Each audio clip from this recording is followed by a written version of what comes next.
வர்ஷாவோட friend சோனியாவோட கல்யாணம் முடிவாச்சு. Sonia love marriage பண்றா. அவ லவ் மேரேஜை நினைச்சு ரொம்ப சந்தோஷமா இருந்தா. உண்மையை சொல்லட்டுமா வர்ஷா, நான் ரொம்ப லக்கி. நான் ஆசைப்பட்ட மாதிரியே லவ் மேரேஜ் பண்றேன். 7 ஜென்மத்துக்கும் நான் லவ் பண்ணவனை தான் கல்யாணம் பண்ண போறேன். எவ்வளோ பேர் லவ் மேரேஜ் பண்ணணும்னு ஆசைப்படுறாங்க. எல்லாருக்கும் இந்த மாதிரி உண்மையான லவ் கிடைக்குமா? என்னை பொறுத்த வரைக்கும் லவ் மேரேஜ் தான் பெஸ்ட்னு சொல்லுவேன்.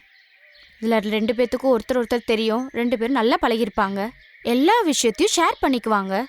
தெரிஞ்ச ஒருத்தரோட நம்மளால ஈஸியா நிம்மதியா வாழ முடியும். ரொம்ப நாள் பழகுறதுனால நமக்கு உங்களை பத்தி நல்லா தெரியும். நம்மளை பத்தி நல்லா தெரிஞ்சிட்டு இருப்பாங்க. எனக்கு என்ன தோணுதுன்னா, நீயும் லவ் மேரேஜ் பண்ணிக்கோ. ஆனா கஷ்டம் இல்ல? உனக்கு அரேஞ்ச் மேரேஜ் பண்ண போறாங்கல்ல? உனக்கு தெரியும்ல சோனியா, சுமித் என்ன ஏமாத்திட்டான். அவன் அப்ராட் போனா ஒரு பொண்ணை கல்யாணம் பண்ணிக்கிட்டா அங்கேயே செட்டில் ஆயிட்டான். அதனால எனக்கு லவ் மேல நம்பிக்கையே இல்லை. அதனால எங்க அப்பா அம்மா யாரை சொல்றாங்களோ அவங்கள தான் நான் கல்யாணம் பண்ணிக்குவேன். சரி, உனக்கு வேற வழியே இல்லை. நீ அரேஞ்ச் மேரேஜ் தான் பண்ணி ஆகணும். சரி, நான் கிளம்புறேன். மேரேஜ் அரேஞ்ச்மெண்ட்ஸ்லாம் இருக்கு. அதோட நான் ஷாகில் கூட ஷாப்பிங் போகணும். சோனியாவோட லவ் மேரேஜ் சந்தோஷம் அவளோட முகத்துல தெரிஞ்சு. ஆனா வர்ஷா கொஞ்சம் வருத்தமா தான் இருந்தா. ஏன்னா அவளும் லவ் மேரேஜ் பண்ணணும் ஆசைப்படுறா. ஆனா லவ் பண்ண பையன் அவளை விட்டுட்டு போயிட்டான். அரேஞ்ச் மேரேஜை நினைச்சு அவளோட மனசுல 1000 கேள்விகள் இருந்துச்சு. கொஞ்ச நாள்ல சோனியாவோட கல்யாணம் முடிஞ்சுச்சு. வர்ஷாக்கும் கல்யாணம் நிச்சயம் ஆச்சு. அகில் ரொம்ப நல்ல பையன். கடுமையா உழைக்கிறான். துணி கடை மொத்தத்தையும் அவனே பாத்துக்கிறான். நம்ம வர்ஷா ரொம்ப கொடுத்து வச்சவ. இவ்ளோ நல்ல பையன் கிடைச்சிருக்கான். ஆமா, அதெல்லாம் சரிதான். ஆனா ஐயர் 12 நாள் கழிச்சு தான் நல்ல முகூர்த்த நாள் இருக்குன்னு சொன்னாரு. அதுக்கப்புறம் 2 மாசத்துக்கு எந்த முகூர்த்தமும் இல்ல. அதனால நம்ம வேகமா கல்யாண ஏற்பாடுகளை செஞ்சாகணும். 15 நாள்ல கல்யாணம்னு கேட்டு வர்ஷா ரொம்ப அதிர்ச்சி ஆயிட்டா. அகில பத்தி அவளுக்கு எதுவுமே தெரியாது. அகில் கிட்ட பெருசா அவ பேசினதும் இல்ல. சாரிடா, என்னால உன் காலை எடுக்க முடியல. சாகில் எனக்காக பிரேக்ஃபாஸ்ட் பண்ணிட்டு இருக்காரு. முதல்ல சாப்பிட்டு யார்கிட்ட வேணா பேசுன்னு சொல்லிட்டாரு. உனக்கு தான் தெரியும்ல, புருஷன் எவ்வளோ ஆசையா பிரேக்ஃபாஸ்ட் செஞ்சு சாப்பிட கொடுக்கும்போது எந்த பொண்டாட்டிக்கு தான் சாப்பிடணும்னு ஆசை இருக்காது. என்னாச்சு, திடீர்னு கால் பண்ணியிருக்க? எல்லாம் ஓகே தானே? சோனியா, என்னோட கல்யாணம் ஃபிக்ஸ் ஆயிருக்கு. 15 நாள்ல எனக்கு கல்யாணம். என்ன, வெறும் 15 நாள்லையா? உனக்கு பையனை பத்தி எதுவுமே தெரியாதே. இப்பதானே அகில மீட் பண்ண. என்கேஜ்மெண்ட் ஃபிக்ஸ் பண்ணப்ப அவர்கிட்ட பேசினேன், ஏதோ கொஞ்சம். அதுக்கப்புறம் எனக்கு கால் பண்ணாரு. என் கூட கொஞ்சம் டைம் ஸ்பெண்ட் பண்ணணும்னு கேட்டாரு. நான் போறேன். சரி விடு, இதுக்கு மேல என்ன பண்ண முடியும்? இப்ப நீ அரேஞ்ச் மேரேஜ் பண்ணி தான் ஆகணும். வேற என்ன நடக்குன்னு பார்க்கலாம். என்ன கேட்டா லவ் மேரேஜ் தான் பெஸ்ட்னு சொல்லேன்ப்பா. பாத்தியா நான் எவ்வளவு ஹாப்பியா இருக்கேன்னு? சாகில் என்ன அவ்வளோ நல்லா பாத்துக்கிறாரு. எந்த குறையும் இல்லாம சந்தோஷமா பாத்துக்கிறாரு. என்ன கேட்டா லவ் மேரேஜ் தான் சூப்பர்னு சொல்லுவேன். பரவாயில்ல விடு, நீ அரேஞ்ச் மேரேஜ் பண்ணிக்கிற, அதுவும் சரிதான் சொல்லுவேன்.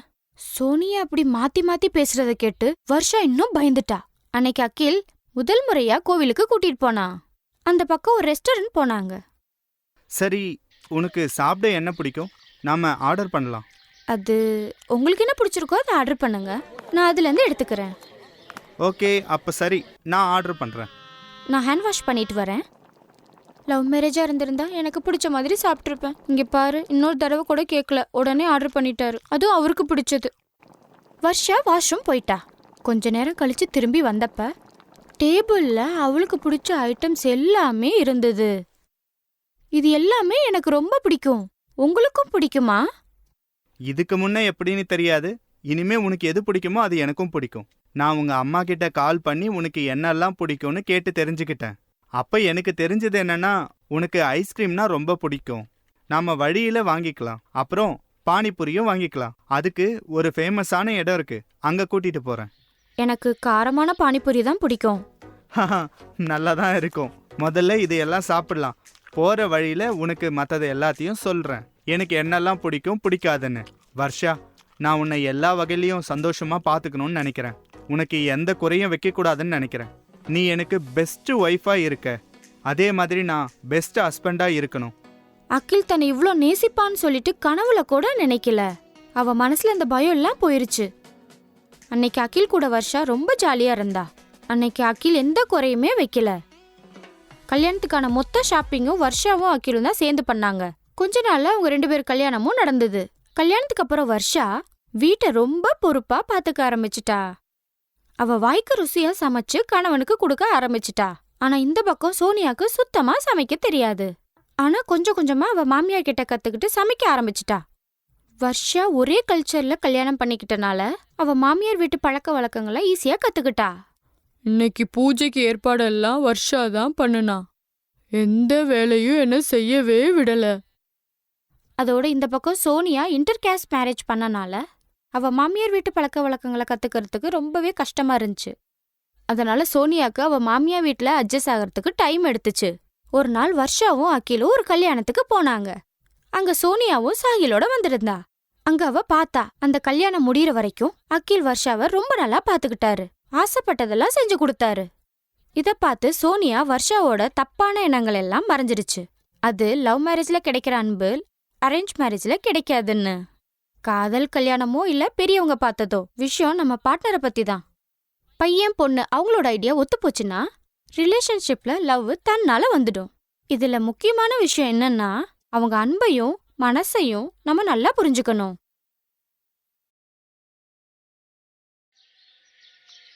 ஏ பிரியாங்கா, எனக்கு ஒரு ஹெல்ப் பண்ணுப்பா. உனக்கு தெரியும் இல்லையா இந்த அசைன்மெண்ட் எவ்வளோ இம்பார்ட்டன்ட்னு. மாடலிங்காக ஃபோன் வந்திருக்கு. இந்த சான்ஸை நான் மிஸ் பண்ண முடியாது. கல்யாணமான புது பொண்ணு பெஸ்ட் ஃப்ரெண்ட் பிரியாங்கா கிட்ட உதவி கேட்டுட்டு இருந்தா. ஆனா ஸ்வாதி இத பத்தி யாருக்காவது தெரிஞ்சிட்டா? யாருக்கும் ஒன்னும் தெரியாது. அவங்க இன்னும் என் முகத்தை கூட பார்க்கல. எங்களுக்கு ஒரு வழக்கம் இருக்கு. பொண்ணு மருமக ஆகுற வரைக்கும் புருஷ வீட்டுக்காரங்க முகத்தை பார்க்க கூடாது. 10 நாள் மட்டும்தான். நான் வர வரைக்கும் நீ கூங்கட்டை எடுக்காத. பிரியாங்காக்கு ஒண்ணுமே புரியல. ஆனா அவ ஒத்துக்கிறா. ஸ்வாதி அவளுக்கு கல்யாண புடவைய போட்டு விடுறா. ஒரு நீல கூங்கட்டால மூஞ்சிய மூடிடுறா. அப்புறம் ஜன்னல் வழியா அங்கிருந்து ஓடி போயிடுறா. பிரியாங்கா கல்யாண புடவை போட்டுக்கிட்டு நிக்கிலோட புகுந்த வீட்டுக்கு போறா. ஆனா யாருக்குமே தெரியல அந்த கூங்கட் பின்னாடி இருக்கிறது ஸ்வாதி இல்ல பிரியாங்கான்னு. முதல் இரவுல நிக்கில் பிரியாங்கா கிட்ட, அட ரூம்ல கூட என் முகத்தை மூடிட்டு இருக்க. இது வரைக்கும் உன் முகத்தை நான் பார்க்கல. உன்னுடைய அழக பார்க்க காத்துக்கிட்டு இருக்கேன். அது என்னன்னா கல்யாணத்துக்கு அப்புறம் எனக்கு ஒரு வேண்டுதல் இருக்குங்க. கல்யாணம் ஆகி கொஞ்ச நாளுக்கு நான் என் முகத்தை புகுந்த வீட்டுல காட்ட மாட்டேன்னு. உங்களுக்கு ஒரு ப்ராப்ளம் இல்ல இல்லையா? நான் எந்த ஒரு விஷயத்துக்காக உன்னை ஃபோர்ஸ் பண்ண மாட்டேன். அடுத்த நாள் நிக்கில் எல்லாருக்கும் அவளுடைய வேண்டுதல் பத்தி சொன்னா. அவங்க அம்மா கமலா பிரியாங்காக்கு சொன்னாங்க, ஆனா மருமகளே, இந்த கூங்கட்டோட நீ சமையல் எப்படி பண்ணுவ? உனக்கு ஒண்ணுமே தெரியாத. நீங்க கவலைப்படாதீங்க அத்தை, நான் சமைக்கிறேன். எனக்கு எதுவும் பிரச்சனை இல்ல. சரி, அப்போ எது சரின்னு படுதோ அதை செய். ஆனா நான் முதல்ல சொல்லிடுறேன், சாப்பாடுல டேஸ்ட் குறையவே கூடாது, தெரிஞ்சுதா? பிரியாங்காக்கு கூங்கட்டோட சமைக்கிறது ரொம்ப பிரச்சனையா இருந்தது. அவ மசாலா பொருட்களை தேடிட்டு இருந்தா. அப்போ நிக்கில் கிச்சனுக்கு வரா. நீ கவலைப்படாத, நான் உனக்கு சமையலுக்கு உதவி செய்யறேன். இந்த முக்காடு உனக்கு எப்படியும் இடையூறா இருக்கும் இல்லையா? உங்களுக்கு எதுக்கு கஷ்டம்? இதுல என்ன இருக்கு? நாம கணவன் மனைவி, ஒருத்தருக்கு ஒருத்தர் உதவி செய்யறது நம்மளோட கடமை. நிக்கில் பிரியாங்காக்கு உதவி செஞ்சா. அவளோட கைப்பக்குவம் எல்லாருக்கும் ரொம்ப பிடிச்சது. இந்த கூங்கட் போட்டுக்கிட்டே ரொம்ப நல்லா சமையல் செஞ்சிருக்கறாமா. ஆனா உன்னோட முகத்தை நாங்க எப்போதான் பாக்குறது? உன்னோட இந்த வேண்டுதலால நாங்க உன் முகத்தை கூட இன்னும் பார்க்கல. கொஞ்ச நாள் தான் அத்தை, உங்க மருமக திரும்பி வந்துடுவா. திரும்பி வந்துடுவாளா? அப்படின்னா அப்படின்னா இந்த கூங்கட்ல இருந்து வெளியே வந்துடுவேன்னு. சரி சரி, நிக்கில் நீயும் சாப்பிடு. நீ சாப்பிடுமா, இவளோட நான் அப்புறம் சாப்பிடுறேன். எல்லாரும் சாப்பிட்டதுக்கு அப்புறம் நிக்கில் பிரியாங்கா அவனுக்காக ஒரே தட்டுல சாப்பாடு போட்டுக்கிறா. அப்புறம் பிரியாங்காக்கு ஊட்டுறா. இரு இரு, நான் உனக்கு ஊட்டி விடுறேன். முக்காடுல உனக்கு பார்க்க கஷ்டமா இருக்கும். நிக்கிலோட நல்ல குணத்தை பார்த்து பிரியாங்கா அவனை விரும்புறா. ஆனா அவளுக்கு தெரியும் நிக்கிலும் இந்த வீடு அவளோடது இல்லைன்னு. ஏன்னா 10 நாள் ஆனதும் இந்த வீடோட மருமக ஸ்வாதி திரும்பி வந்துடுவான்னு. இப்படியே 10 நாள் ஆச்சு. பிரியாங்கா ஸ்வாதிக்கு நிறைய வாட்டி ஃபோன் பண்ணா. ஆனா அவளோட ஃபோன் ஆஃபா இருந்தது. இப்படியே 1 மாசம் ஆயிடுச்சு. ஆனா ஸ்வாதி திரும்பி வரல.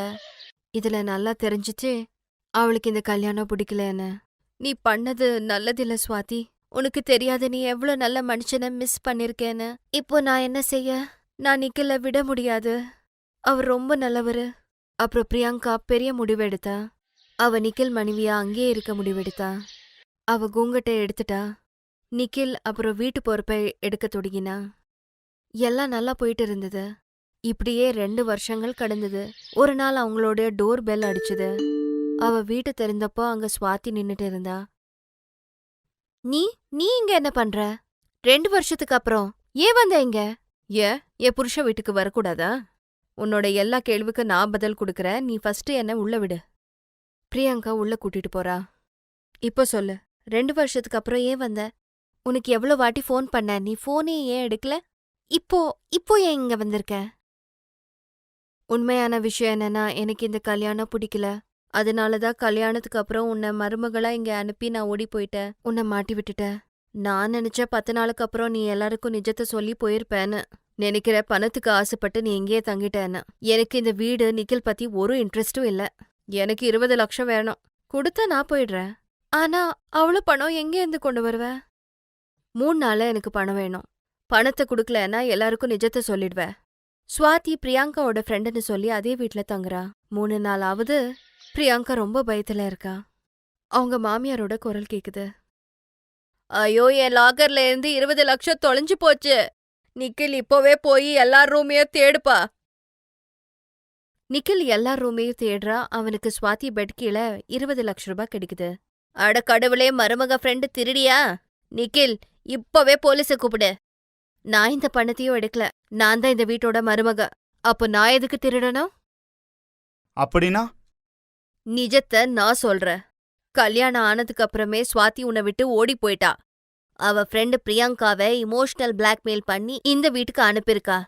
பணத்துக்காக இப்போ திரும்பி வந்திருக்கா. ஆனா நிஜத்துல இந்த விஷயம் எனக்கு முன்னாடியே தெரியும். அன்னிக்கு நான் 2 பேரு பேசுறதையும் கேட்டேன். இன்னைக்கு ரொம்ப சந்தோஷமா இருக்கேன். உன்ன மாதிரி ஒரு பொண்ணு மருமகளா வீட்டுக்கு வரலன்னு. எங்களுக்கு பிரியங்கா தான் எங்க வீட்டு மருமக. இப்போ போறியா இல்ல போலீஸ கூப்பிடுவா? இல்ல போயிடுற. திரும்பி நான் இங்க வரமாட்டேன். ஆனா ப்ளீஸ் போலீஸ கூப்பிடாதீங்க. ஸ்வாதி அந்த இடத்துல இருந்து நிரந்தரமா போயிடுறா. கமலாவும் நிக்கிலும் பிரியங்காவோட சந்தோஷமா வாழ்றாங்க. Thanks for watching.